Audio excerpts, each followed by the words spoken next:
Je pense le plus important, c'est la conscience du présent et le fait que tout se passe dans le présent et qu'en EMDR, on parle beaucoup du passé et même du futur et on ne se réalise pas toujours que tout se passe dans le présent. L'élément le plus important en EMDR, c'est la double attention. Il y a plusieurs hypothèses, mais je pense que la double attention est une des hypothèses les moins recherchées qui est quand même très importante dans le sens où si on arrive à garder le patient dans le présent du passé et en même temps dans le présent du maintenant, on a beaucoup de chances, une probabilité très élevée qu'un mouvement va se produire, qu'une transformation va se faire. Si le patient n'est que dans le passé, il va se perdre dans le passé.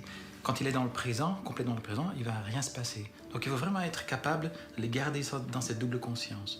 Et ce que j'ai constaté aussi, c'est que les gens qui sont capables de s'observer dans ce mouvement, c'est-à-dire d'être conscients du fait qu'ils sont au même temps dans le passé et au même temps avec vous dans le bureau, ceux qui ont l'habitude d'être dans la position d'observateur, ça passe plus vite. Ça va plus facilement, le traitement, le changement vient plus vite.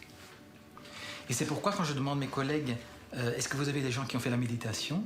Ceux qui ont fait la méditation, ils font le travail autrement.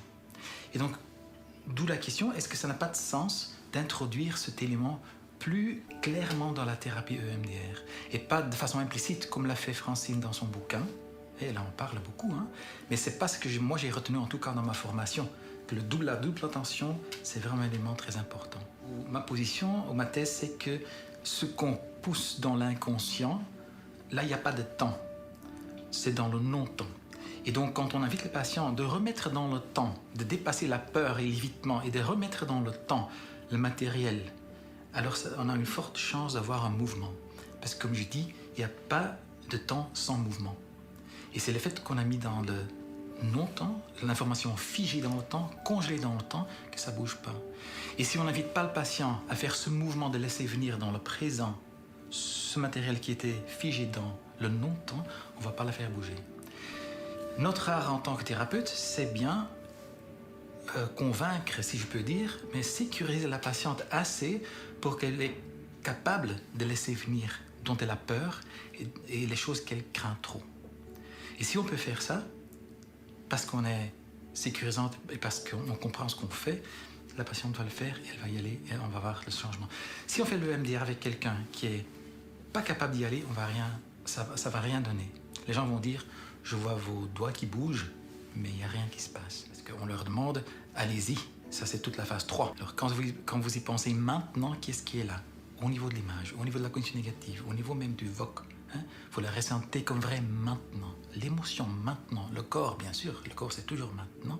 Donc on va activer les réseaux traumatiques, ça c'est le but, vraiment activer le présent du passé. Et alors une fois qu'on a activé et que la patiente ou le patient s'identifie avec cette information qui était dissociée, c'est là qu'on va dire et inviter, suivez maintenant les mouvements oculaires ou les tapotements.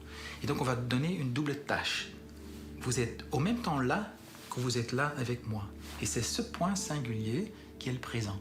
Et c'est là où le changement se produit. Et je pense qu'il y a un élément qui manque un peu dans notre métier, c'est la philosophie. C'est réfléchir sur les questions qu'on ne peut pas répondre et comprendre qu'on ne va pas trouver toutes les réponses et accepter qu'on ne va pas trouver toutes les réponses. Et que c'est mieux de créer son propre façon de voir les choses que de dépendre de quelqu'un d'autre qui fait une recherche sur l'attention double ou la mémoire de travail ou un autre. Je n'ai rien contre, hein, mais je pense que ce qui se passe, c'est dans le bureau et c'est la relation thérapeutique. Alors une partie dont je n'ai pas encore parlé ce matin, c'est la relation thérapeutique qui lui aussi, la relation qui elle aussi, pardon, elle est dans le présent. Vous voyez? Et donc, dans toutes les recherches, on voit que la relation thérapeutique est l'élément le plus important, ce n'est pas autrement en EMDR. Hein? Et la relation thérapeutique, l'élément du présent, là, est aussi important que le présent pour le patient. Le fait qu'on est là en tant que thérapeute présent, ouvert, on ne juge pas, on accepte. Nous aussi, on laisse venir chez nous ce qui est là. Mettre les deux ensemble, et chez les patients et chez nous, c'est ça qui fait aussi la guérison.